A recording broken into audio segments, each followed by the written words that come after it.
Hey everyone, happy first chapter Friday. Today I'm going to be reading A Good Kind of Trouble by Lisa Moore Ramee. Chapter 1, First Slide.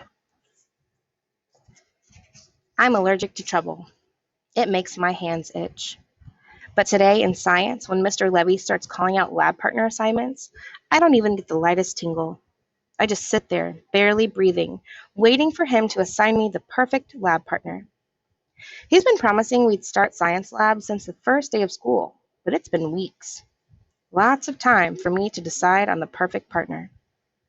Mr. Levy's been teaching science at Emerson Junior High for centuries, and he looks like a mad scientist, for real. He has wild, frizzy gray hair and even wears a lab coat every day. He fluffs his hair and adjusts his thick black glasses. I start rubbing my hands against my legs, which isn't a good sign, but I don't pay attention. Any second, he will get to my name. Shayla and Mr. Levy pauses a few seconds, like he is really thinking about it, like he doesn't already have the list in front of him. And Bernard, he says. No. And I mean no. This is the opposite of perfect. I sneak a peek behind me. Bernard sits in the back, slouching low in his seat. Junior high desks weren't made for Bernard. He's not kid-sized. He's grown-up sized, and grown up big. He catches me looking at him, and his mouth shifts into a mean grimace. I gulp and look away. My sister Hannah would say I'm being just like those people who take one look at a black person and think they need to clutch their purse tight or lock their car doors. I have no problem with Bernard being black. Obviously, I'm black too. It's him being huge and mean and scary.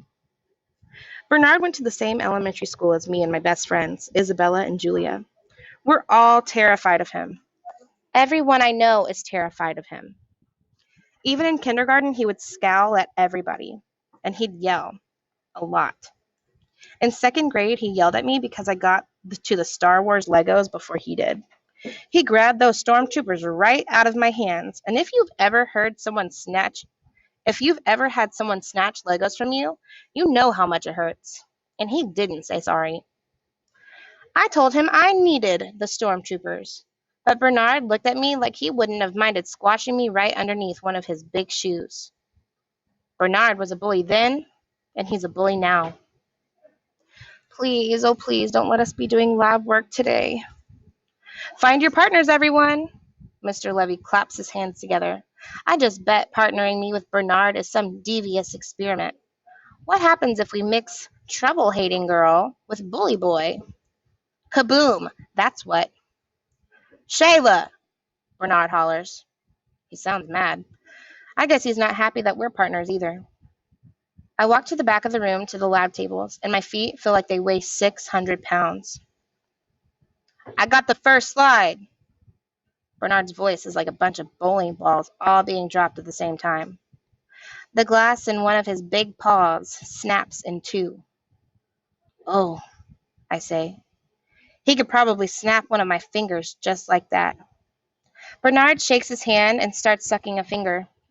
I'm sure that's a bad idea. Mr. Levy comes over and sets some new slides next to our microscope. He doesn't even ask Bernard if he's okay. Bernard doesn't look okay. He looks angry, which is basically saying he looks like Bernard. Stop messing around, Mr. Levy tells Bernard. I wasn't, Bernard booms. Mr. Levy shakes his head and walks away. After that, Bernard won't even look in the microscope. He shoves the stack of slides at me, like it's my fault he broke the first one. The top slide has a tiny green-brown thing on it, and when I peer through the microscope, I can see it's a bug leg. I think it's from a grasshopper, and write some notes about it and try not to study Bernard. I don't know if I should say anything to him. I don't want to make him even more mad. When class is over, he gets up so fast he knocks his desk to its side, and instead of picking it up, he storms out of the room. You bet Mr. Levy frowns real hard at that. I pick up Bernard's desk before leaving class.